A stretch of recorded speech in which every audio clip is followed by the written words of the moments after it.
ನೀವೆಲ್ಲ ನಡ್ಕೊಂಡು ಹೋಗ್ತಿರೋದು, ನಾನು ಅಲ್ಲಿ ಕಾರಲ್ಲಿ ಬರೋದು, ನೀವು ನನ್ನನ್ನು ನೋಡೋದು, ನಾನು ನಿಮ್ಮನ್ನು ನೋಡೋದು, ಅದನ್ನ ಬೇರೆ ಯಾರಾದರೂ ನೋಡಿ ತಪ್ಪ ತಿಳ್ಕೊಳ್ಳೋದು, ಇವೆಲ್ಲ ನನಗೆ ಸ್ವಲ್ಪನೂ ಇಷ್ಟ ಇಲ್ಲ. ಚಿಕ್ಕ ವಯಸ್ಸಿನಿಂದ ನನ್ನ ಕ್ಯಾರೆಕ್ಟರ್ ಹೇಗೆ ಅಂದ್ರೆ, ಯಾವುದಾದ್ರೂ ಒಂದು ವಸ್ತು ಇಷ್ಟ ಆಯ್ತು ಅಂದ್ರೆ ಅದನ್ನ ಇಷ್ಟ ಅಂತ ಹೇಳ್ತೀನಿ.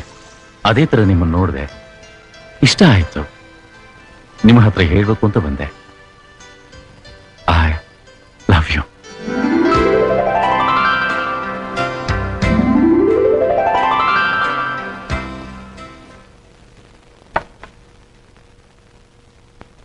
ತಂದೆ ತಾಯಿ ಇಲ್ದ ಮಗುನ ಕಷ್ಟಪಟ್ಟು ಓದಿಸಿ ಗ್ರಾಜ್ಯುಯೇಟ್ ಮಾಡಿದ್ಯಾ ಅಂದ್ರೆ ನಿನ್ ಮೆಚ್ಬೇಕಂತೆ.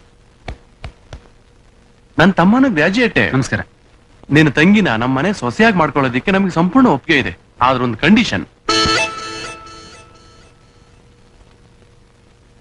ರವಿಯಣ್ಣ, ಹೆದರ್ಕೋಬೇಡಿ, ವರದಕ್ಷಿಣೆ ವರೋಪಚಾರ ಅಂತ ಏನು ಕೇಳಲ್ಲ. ನಿಮ್ ಮಕ ನೋಡಿದ್ರೆ ಹಂಗ್ ಕಾಡಲ್ಲ ಬಿಡಿ.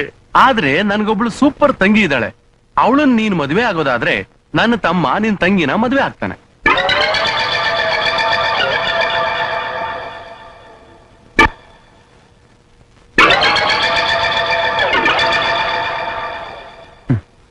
ನನ್ ತಂಗಿಗೆ ಒಳ್ಳೆ ಗಂಡ ಸಿಗ್ತಾನೆ ಅಂದ್ಮೇಲೆ ನಾನ್ ನಿಮ್ ತಂಗಿ ಮದುವೆ ಆಗ್ತೀನಿ. ಅಣ್ಣ ಅಂದ್ರೆ ಹೀಗಿರ್ಬೇಕು. ಮುಹೂರ್ತ ಯಾವಾಗ ಇಟ್ಕೊಳ್ಳೋಣ? ದೊಡ್ಡವ್ರು ನೀವ್ ಯಾವತ್ತು ಹೇಳ್ತೀರಾ ಅವತ್ತು ಅಲ್ವಾ ಗೌರಿ? ಲೋತಿಪ್ಪೆ ಎಲ್ಲೋದ್ಲಿ ಇವಳು? ನಿನ್ಗೈತಿರು ಕಾರ್ ಹರಿಯಕ್ ಹೋಗವಳೆ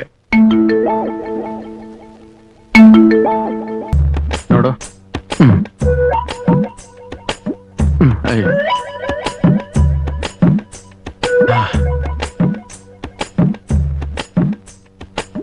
ಇಲ್ಲ ನಾನ್ ನಿನ್ ಬೈದೆ, ಇನ್ಯಾರು ನಿನ್ಗೆ ಬೈತಾರ ಹೇಳು?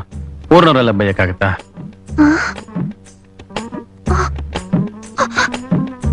ಹಾಗಾದ್ರೆ ನಿನಗ್ ನನ್ ಮೇಲೆ ಪ್ರೀತಿ ಇದೆ ತಾನೆ? ಅದೇನೋ ನನಗೆ ಗೊತ್ತಿಲ್ಲ ಕಣೆ. ಹೋಟೆಲ್ ನೀನ್ ನೋಡಿದ್ರೆ ನಂಗೆ ಏನೇನೇನೇನೋ ಆಗತ್ತೆ ಕಣೆ. ಅಯ್ಯಯ್ಯೋ